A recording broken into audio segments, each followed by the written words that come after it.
Hello students, आज के इस वीडियो ट्यूटोरियल में हम लोग सेल एनवलप को डिस्कस करेंगे। और प्लांट सेल्स को जब हम कंसिडर करते हैं तो प्लांट सेल्स में सेल एनवलप के दो कंपोनेंट्स प्रेजेंट होते हैं। जो आउटर कंपोनेंट है उसे हम सेल वॉल के नाम से जानते हैं और जो इनर कंपोनेंट है उसे हम प्लाज्मा मेम्ब्रेन या सेल मेम्ब्रेन के नाम से जानते हैं। एनिमल सेल्स में सेल एनवलप का केवल एक ही कंपोनेंट प्रेजेंट होता है और उसे हम प्लाज्मा मेम्ब्रेन या सेल मेम्ब्रेन कहते हैं। तो सेल वॉल की प्रेजेंस ये प्लांट सेल का एक टिपिकल कैरेक्टर है जो कि एनिमल सेल्स में एब्सेंट होते हैं। अब हम ये जो आज का हमारा लर्निंग ऑब्जेक्टिव रहेंगे इस वीडियो ट्यूटोरियल में, इसमें सबसे पहले जो प्लांट सेल वॉल के अंदर जो केमिकल्स प्रेजेंट होते हैं, जो उसका कंपोजिशन होता है सेल वॉल का, उसको डिस्कस करेंगे। जो दूसरा हमारा लर्निंग ऑब्जेक्टिव रहेगा वो प्लांट सेल वॉल के ओरिजिन से संबंधित होगा। तीसरा जो ऑब्जेक्टिव होगा हमारा वो जो प्लांट सेल वॉल है, इस सेल वॉल की जो अल्टर स्ट्रक्चर है उससे संबंधित होगा। चौथा हमारा लर्निंग ऑब्जेक्टिव जो प्लांट सेल वॉल है इसके स्ट्रक्चर से रिलेटेड होगा। नेक्स्ट जो ऑब्जेक्टिव होगा हमारा वो प्लांट सेल वॉल की ग्रोथ से रिलेटेड होगा। उसके बाद सेल वॉल में जिस प्रकार के केमिकल कंपोजिशन आफ्टर मैच्योरेशन आते हैं, उन कंपोजिशन के अंदर जो केमिकल चेंजेस होते हैं उन केमिकल चेंजेस को लेकर के एक लर्निंग ऑब्जेक्टिव रहेगा। नेक्स्ट जो लर्निंग ऑब्जेक्टिव होगा, प्लांट सेल वॉल के कारण से जो कैविटीज प्लांट्स के अंदर बन जाती है, उन कैविटीज के टाइप्स को हम देखेंगे एग्जांपल्स के साथ। इसके साथ साथ मैच्योरेशन के बाद प्लांट सेल वॉल के अंदर जिस प्रकार के डिपोजिशंस होते हैं, थिकनिंग होती है, उन थिकनिंग के टाइप्स को हम यहां समझेंगे। ये हमारा नेक्स्ट ऑब्जेक्टिव रहेगा। और लास्ट जो ऑब्जेक्टिव होगा आज के इस ट्यूटोरियल का वो सेल वॉल के फंक्शन से रिलेटेड होगा। तो हम अब स्टार्ट करते हैं कि सेल वॉल के जो कंपोजिशन है वो किस प्रकार से होते हैं। अगर हम प्लांट सेल वॉल की बात करते हैं तो plant cell wall mostly cellulose के द्वारा निर्मित होती हैं और सेल्यूलोज एक पॉलीसैकेराइड है, इसका मोनोमर ग्लूकोज होता है। तो सेल्यूलोज के द्वारा निर्मित जो सेल वॉल है कि प्लांट्स के अंदर पाई जाती हैं। और यहां पर एक फैक्ट मैं आपके साथ शेयर करता हूं कि सेल्यूलोज नेचर के अंदर पाए जाने वाला सबसे ज्यादा क्वांटिटी का कार्बोहाइड्रेट है, पॉलीसैकेराइड है। इसके बाद प्लांट सेल वॉल में हेमिसेल्यूलोज, पैक्टिन और लिग्निन ये भी प्रेजेंट होते हैं। जबकि जो फंगल सेल वॉल है इसका जो कॉन्स्टिट्यूएंट होता है वो काइटिन होता है। और बैक्टीरियल सेल वॉल का जो केमिकल कॉन्स्टिट्यूएंट है उसे हम म्यूरिन के नाम से जानते हैं। और ये म्यूरिन दो प्रकार के एन एसिटाइल ग्लूकोसेमाइड और एन एसिटाइल म्यूरिन या म्यूरेमिक एसिड, इससे मिलकर के बनता है। और ये एक तरह का पेप्टाइडोग्लाइकन है, मींस इसमें अमीनो एसिड्स और कार्बोहाइड्रेट्स मिलकर के बैक्टीरियल सेल वॉल को निर्मित करते हैं। यहां पर अब हम जो प्लांट सेल वॉल है उस किस स्ट्रक्चर को अगर डिटेल में देखते हैं तो आप यहां देखिएगा सबसे आउटर साइड में इसमें ये ब्लैक लाइन यहां पर ड्रॉ की हुई है। इस ब्लैक लाइन को हम प्राइमरी सेल वॉल के नाम से जानते हैं। और ये प्राइमरी सेल वॉल सेल्यूलोज के द्वारा निर्मित होती है। मोस्टली इसके जो कॉन्स्टिट्यूएंट हैं वो सेल्यूलोज और हेमिसेल्यूलोज होते हैं। और ये एक प्लांट को शेप प्रदान करती हैं।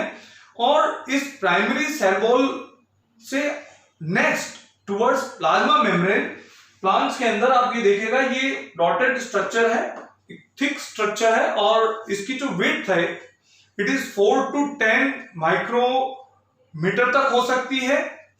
और ये जो लेयर है इसे हम सेकेंडरी सेल वॉल के नाम से जानते हैं, और इसके 3 और इसको सब लेयर्स में हम डिवाइड कर सकते हैं। ये सब लेयर्स हैं S1, S2 और S3 लेयर्स। जो S2 लेयर है इनमें वो सबसे थिक होती है, और जो S3 लेयर है वो S3 लेयर सबसे पतली लेयर होती है। और ये जो सेकेंडरी सेल वॉल है इसका जो इंपॉर्टेंट कंस्टिट्यूएंट होता है, जो इसका कंपोनेंट होता है वो लिग्निन होता है, और लिग्निन के कारण से ये जो सेकेंडरी सेल वॉल है ये इसकी स्ट्रेंथ बहुत बढ़ जाती है। और ये सेकेंडरी सेल वॉल जैसे प्लांट के अंदर जो ट्रैकिड्स हैं, वेसल्स हैं, स्क्लेरेनकाइमेटस टिश्यूज हैं, उनके अंदर मोस्टली ये प्रेजेंट होती हैं। कुछ प्लांट्स के अंदर सेकेंडरी सेल वॉल से नेक्स्ट प्लाज्मा मेम्ब्रेन की तरफ एक और मेम्ब्रेन पाई जाती है जिसको टर्शियरी सेल वॉल के नाम से जानते हैं। और ये टर्शियरी सेल वॉल जो कॉनिफर्स की ट्रैकिड्स हैं उनके अंदर मोस्टली प्रेजेंट होती है। सारे प्लांट्स के अंदर ये टर्शियरी सेल वॉल प्रेजेंट नहीं होती हैं। तो अब हम एक बार फिर से देखते हैं, जो आउटर मोस्ट लेयर है प्लांट सेल के अंदर जो उपस्थित होती है उसे हम प्राइमरी सेल वॉल के नाम से जानते हैं। नेक्स्ट उसमें सेकेंडरी सेल वॉल होती है, और किन्हीं प्लांट्स में जैसे मैंने आपको बताया जो कॉनिफर्स हैं उनकी जो ट्रैकिड्स है उसके अंदर टर्शियरी सेल वॉल प्रेजेंट हो सकती हैं। अब ये जो प्लांट की मैंने आपको 3 लेयर्स बताई हैं, इन 3 लेयर्स के 2 सेल्स को जब हम एक साथ रखते हैं तो इनके मध्य में एक स्पेस प्रेजेंट होता है, और उस स्पेस को हम मिडिल लेमिला के नाम से जानते हैं। और ये मिडिल लेमिला मोस्टली पैक्टिन के द्वारा निर्मित होता है, और ये पैक्टिन एक स्टिकी पॉलीसेक्राइड होता है, और ये सेल 2 सेल्स को जोड़ने का काम करता है, सीमेंटिंग का काम करता है। और इस कारण से हम जानते हैं कि जो प्लांट सेल्स हैं वो इस प्रकार से अरेंज होती हैं, जैसे एक ब्रिक, दूसरी ब्रिक, तीसरी, चौथी, 5वीं, ऐसी ब्रिक्स को एक के बाद एक हमने जोड़ के रखा हुआ हो। जबकि एनिमल सेल्स टिश्यूज के अंदर इस प्रकार से उपस्थित नहीं होती हैं। प्लांट सेल्स एक दूसरे के साथ बहुत कॉम्पैक्टली प्रेजेंट होती हैं। एक कॉम्पैक्ट स्ट्रक्चर प्लांट टिश्यूज का बनता है, और उसका जो रीजन है ऐसे कॉम्पैक्ट स्ट्रक्चर का, that is middle lamella, and middle lamella is made up of pectin. Fruits की जो मिडिल लेमिला है उनमें calcium pectate and magnesium pectate इससे ये निर्मित होती हैं, जबकि जो प्राइमरी वॉल है उसके अंदर पैक्टोस उपस्थित होता है। और मैंने आपको बताया ये एक स्टिकी पॉलीसेक्राइड है जो कि सीमेंटिंग का काम करता है। इसके साथ साथ इन सेल्स के अंदर हम देखते हैं 2 प्लांट सेल्स को जोड़ने के लिए सेल वॉल के मध्य में कुछ चैनल्स प्रेजेंट होते हैं जो कि साइटोप्लाज्म या सेल शेप के द्वारा निर्मित होते हैं। एक सेल से दूसरी सेल के अंदर ये कम्युनिकेशन का काम करते हैं। ऐसे चैनल्स को हम प्लाज्मोडेस्माटा के नाम से जानते हैं। और ये प्लाज्मोडेस्माटा के थ्रू एक सेल का प्रोटोप्लाज्म दूसरी सेल के प्रोटोप्लाज्म के साथ या साइटोप्लाज्म के साथ कनेक्टेड रहता है। नेक्स्ट जो सेल वॉल है, उस सेल वॉल के अंदर मैंने आपको बताया कि जो इंपॉर्टेंट कंस्टिट्यूएंट है, यानी जब इसकी अल्ट्रा स्ट्रक्चर की बात करते हैं तो जो इंपॉर्टेंट कंस्टिट्यूएंट है सेल वॉल का, दैट इज सेलुलोज। और किस प्रकार से सेलुलोज जो है सेल वॉल के अंदर जो फाइब्रिल्स होते हैं उन फाइब्रिल्स को फॉर्म करता है। तो आप यहां देखिए जो ग्लूकोज है, इस ग्लूकोज के मॉलिक्यूल्स एक के बाद एक बॉन्ड्स के कारण से एक लंबाई में एक फाइन थ्रेड लाइक स्ट्रक्चर बनाते हैं। उस थ्रेड लाइक स्ट्रक्चर को हम सेलुलोज कहते हैं। ऐसे सेलुलोज के थ्रेड लाइक स्ट्रक्चर्स जब 100 के नंबर्स में एक साथ जुड़ जाती है, एक बंडल बनाती है फाइब्रिल्स का, सेलुलोज का, 100 फाइबर्स मिलकर के एक मिसेल बनाते हैं। और ऐसी जो मिसेल्स हैं ये 20 के नंबर्स में यानी 20 मिसेल्स एक साथ एक जुड़ करके लंबाई में जो स्ट्रक्चर बनाएगी उसको माइक्रोफाइब्रिल बोलेंगे। और माइक्रोफाइब्रिल्स के 250 नंबर्स 250 माइक्रोफाइब्रिल्स मिल करके और एक फाइब्रिल का निर्माण करेंगी।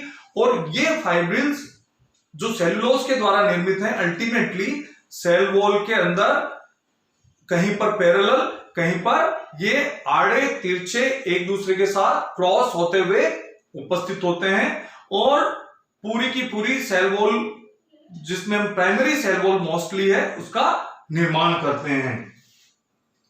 अब नेक्स्ट जो पॉइंट है हमारा डिस्कशन का that is growth of cell wall. Cell wall की ग्रोथ किस प्रकार से हो सकती है?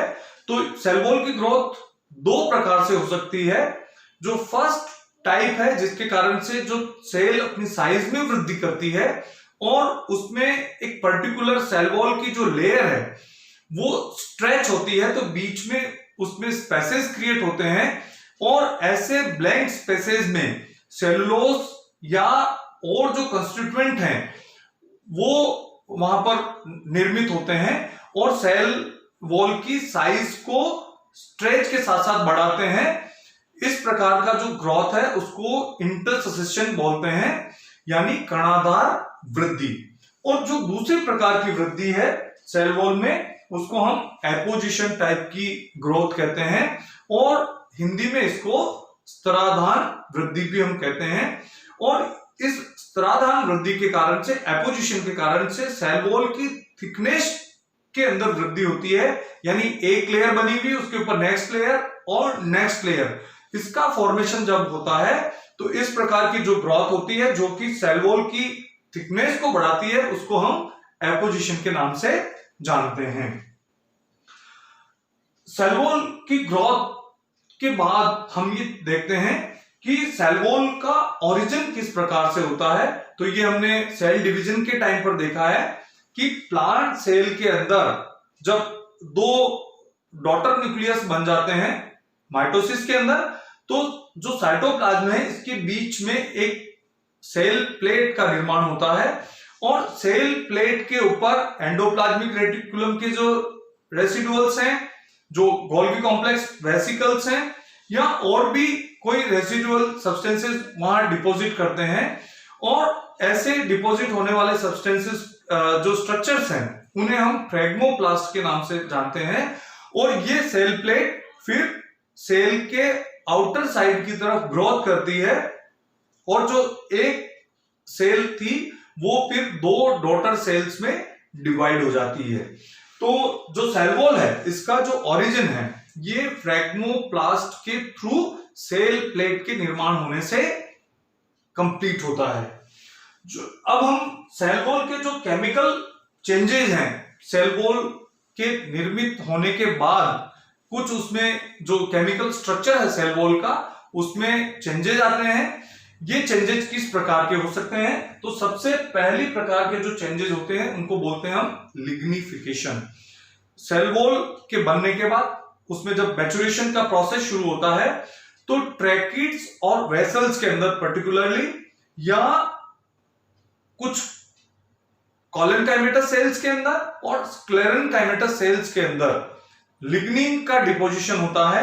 और ये लिग्निन भी एक तरह का पॉलीसेकेराइड है, लेकिन ये लिग्निन वाटर को एब्जॉर्ब करने के बाद काफी हार्ड हो जाता है और ये जैसा मैंने आपको बताया था शुरू में सेकेंडरी सेल वॉल के अंदर ये प्रेजेंट होता है और ये सेल को जो सेल वॉल है इसको मैकेनिकल स्ट्रेंथ प्रोवाइड करता है। जो दूसरा इसमें है क्यूटिनाइजेशन। जो एरियल पार्ट्स हैं प्लांट के उनके अंदर एरियल पार्ट्स के अंदर वैक्स लाइक सब्सटेंसेस से वाटर इम्परमेबल एक मेम्ब्रेन का निर्माण करते हैं और उस लेयर को क्यूटिकल के नाम से जानते हैं। तो क्यूटिकल का फॉर्मेशन जो है उसको हम क्यूटिनाइजेशन कहते हैं। नेक्स्ट डिपोजिशन जो है वो सुबेराइजेशन होता है और सुबेराइजेशन मींस डिपोजिशन ऑफ सुबेरिन। और सुबेरिन जो है ये कई प्रकार के हेट्रोजिनस फैट्स का एक ग्रुप होता है और सुबेरिन के डिपोजिशन से भी प्लांट सेल वॉल को मैकेनिकल स्ट्रेंथ मिलती है। नेक्स्ट जो डिपोजिशन है उसे हम पैक्टिनाइजेशन के नाम से जानते हैं, मींस फॉर्मेशन ऑफ द पैक्टिन्स। तो मैंने आपसे बताया मिडिल एमिला जो है ये टोटली पैक्टिन के द्वारा निर्मित होती हैं। फ्रूट्स के अंदर जो मिडिल एमिला है वो कैल्शियम और मैग्नीशियम पैक्टेट के द्वारा निर्मित होती हैं और ये पैक्टिन जो है ये स्टिकी पॉलीसेकेराइड है और वाटर को एब्जॉर्ब कर सकता है, ये वाटर सॉल्युबल होता है और इसके कारण से जो पकते हुए फल हैं उनकी जो सेल वॉल है उसके अंदर जो कच्चे फल होते हैं तो पैक्टिन जो है वो इनसॉल्युबल होता है, लेकिन जब फल पकने लगते हैं तो ये वाटर सॉल्युबल हो जाता है और सेल वॉल सॉफ्ट हो जाती है और इसीलिए पके हुए फल जो है उनकी प्रवृत्ति, उनकी नेचर सॉफ्ट हो जाती है। नेक्स्ट है म्यूसिलेज फॉर्मेशन। तो कुछ एग्जांपल से हम इसको समझ सकते हैं, जैसे लेडी फिंगर। इसके अंदर हम देखते हैं लेडी फिंगर के जो फ्रूट्स हैं उसमें जो एलोवेरा है उस एलोवेरा की लीव्स के अंदर और कुछ और प्लांट्स के अंदर सेलुलोज के डिग्रेडेशन के कारण से और सेलुलोज के वाटर इंटेक के कारण से एक चिपचिपा पदार्थ बनता है जिसको हम म्यूसिलेज कहते हैं। Next is mineralisation. Plant cell wall के अंदर मैच्योरेशन के बाद कई बार कैल्शियम ऑक्सिलेट, कैल्शियम कार्बोनेट इत्यादि केमिकल्स का डिपोजिशन होता है जिसे हम मिनरलाइजेशन कहते हैं। ग्रासेस की जो सेल वॉल है उसमें सिलिका के डिपोजिशन को भी हम मिनरलाइजेशन कह सकते हैं। इन सब के साथ साथ कई बार रेजिन्स, टैनिन्स या इनके अतिरिक्त भी कई सारे सब्सटेंसेस जो है सेल वॉल के ऊपर डिपॉजिट हो सकते हैं। अब प्लांट्स के अंदर सेल वॉल की एक्टिविटी के कारण से कैविटीज का निर्माण होता है और ये कैविटीज तीन प्रकार की हो सकती हैं। जो पहली प्रकार की कैविटीज होती हैं उनको हम साइजोजिनस कैविटी के नाम से जानते हैं। साइजोजिनस कैविटीज कैसे बनती हैं तो उसको हम देखते हैं कि प्लांट की जो सेल्स हैं वो सेल्स जब एक दूसरे से डिटेच होती हैं तो बीच में जो स्पेसेस क्रिएट होते हैं उन स्पेसेस से बनने वाली कैविटी को हम साइजोजिनस कैविटी के नाम से जानते हैं। और इस प्रकार की कैविटीज के एग्जांपल्स हैं जो कॉनिफर्स हैं उनमें या जिम्नोस्पर्म में पाई जाने वाली रेजिन कैनाल्स। दूसरी प्रकार की जो कैविटीज होती हैं जिनको लाइसोजिनस कैविटीज कहते हैं और ये लाइसोजिनस कैविटीज कुछ सेल के नष्ट होने के कारण से बीच में जो स्पेस बन जाता है सेल्स के बीच में उसको लाइसोजिनस कैविटीज या लयजात गुहिकाएं कहते हैं और ये लयजात गुहिकाएं नींबू की तेल ग्रंथियों के रूप में उपस्थित होती हैं। तीसरी प्रकार की जो कैविटीज होती हैं उनको हम लाइसोजिनस कैविटीज कहते हैं, वियुक्ति लयजात गुहिकाएं। और इसमें जो दोनों प्रकार की कैविटी फॉर्मेशन का जो प्रोसेस है लाइसोजिनस कैविटी फॉर्मेशन का और साइजोजिनस कैविटी फॉर्मेशन का, ये दोनों इन्वॉल्व होते हैं। कुछ कोशिकाएं नष्ट होती है, कुछ कोशिकाएं डिटेच होती हैं, उसके कारण से कैविटीज जो बनती हैं उनको लाइसोजिनस कैविटीज कहते हैं। और मेज की लीव्स के अंदर पाए जाने वाली इस प्रकार की कैविटी जो है ये इसका एक एग्जाम्पल है।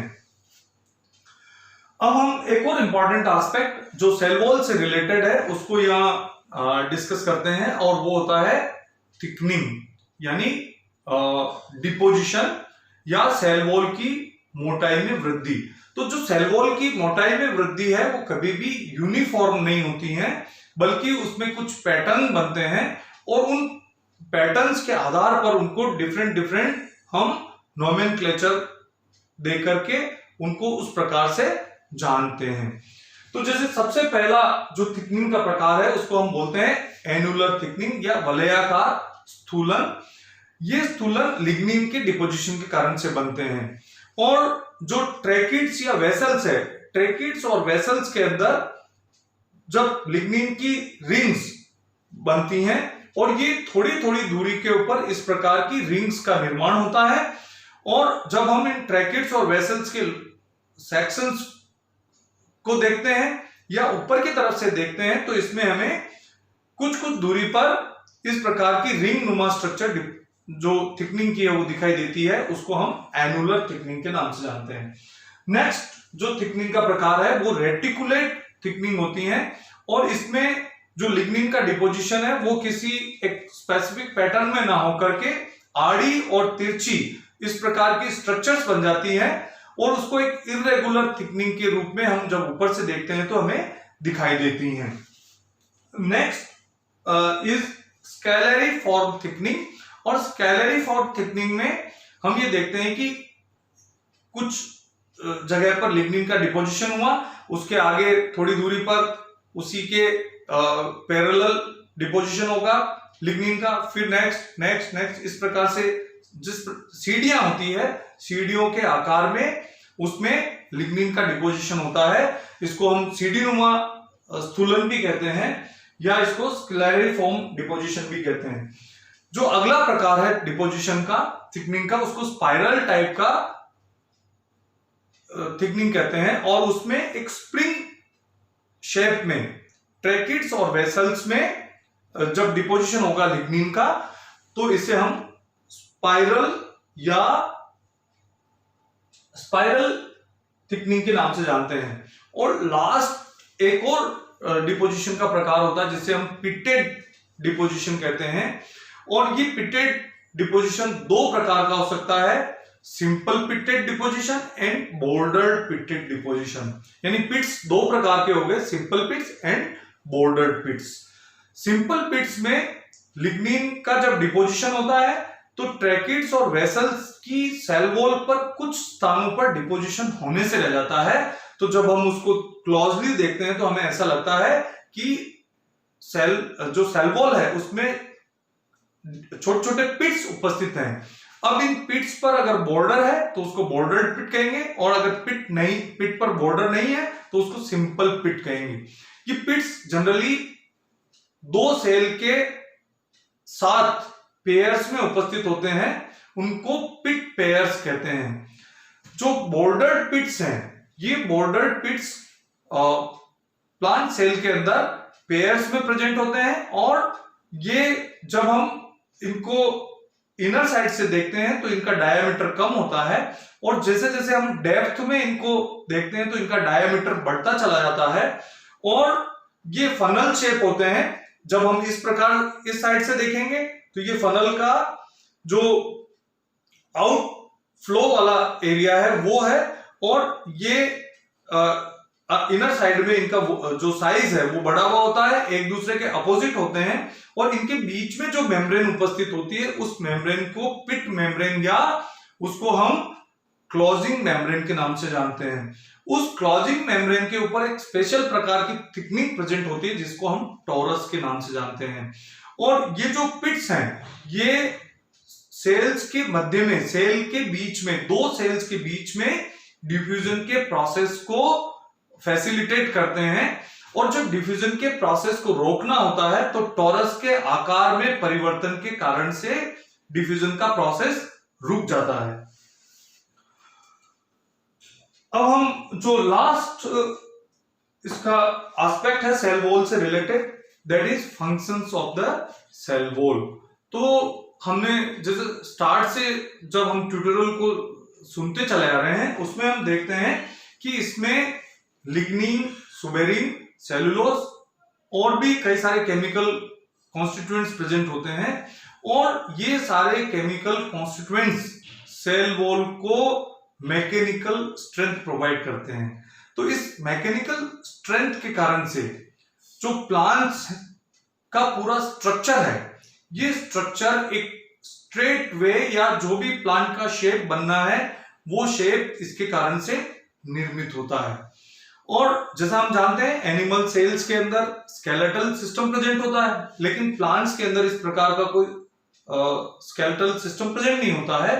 तो जो कुछ शेप प्लांट का बनता है it is due to the presence of cell walls. तो फर्स्ट एंड इंपॉर्टेंट फंक्शन हो गया सेल वॉल का कि ये प्लांट्स को मैकेनिकल स्ट्रेंथ प्रोवाइड करती हैं।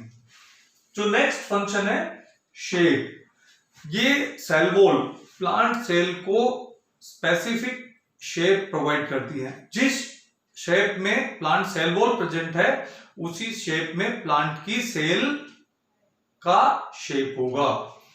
नेक्स्ट फंक्शन है सेल वॉल का प्रोटेक्शन। तो ये सेल वॉल जो है प्लांट सेल्स को एक्सटर्नल इंजरी से, एक्सटर्नल स्ट्रेस से या कई प्रकार के इंफेक्शन से ये प्रोटेक्ट करती हैं। Next and important function is transportation. तो जैसा हमने सेल वॉल के स्ट्रक्चर में पढ़ा कि प्लांट सेल्स के अंदर प्लाज्मोडेस्माटा के कारण से कनेक्शंस प्रेजेंट होते हैं और इसके साथ साथ जो सेल वॉल है, सेल वॉल वाटर और मिनरल्स के लिए परमिएबल होती है, जबकि जो सेल मेम्ब्रेन है वो सेलेक्टिवली परमिएबल होती है।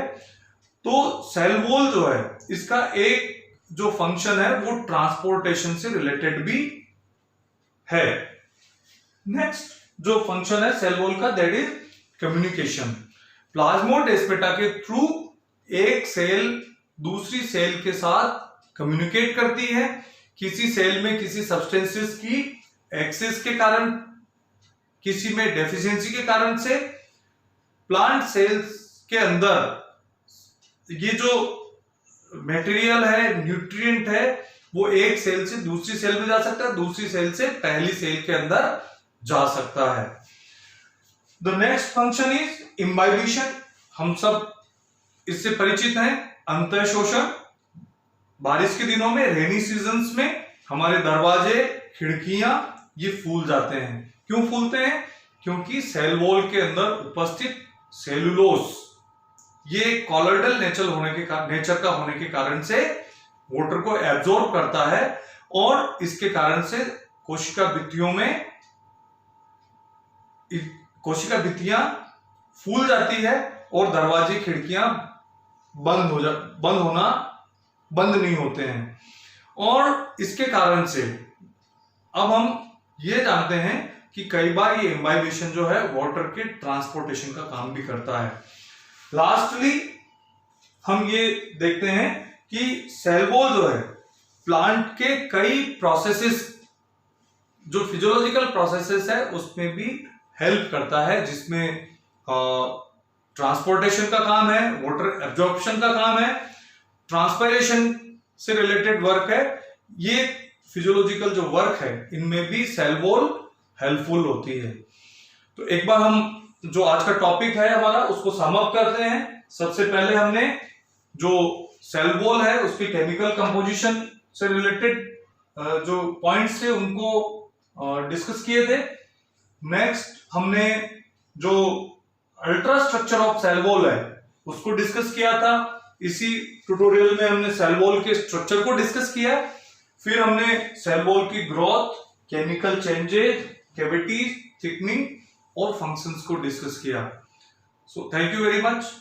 Have a good day.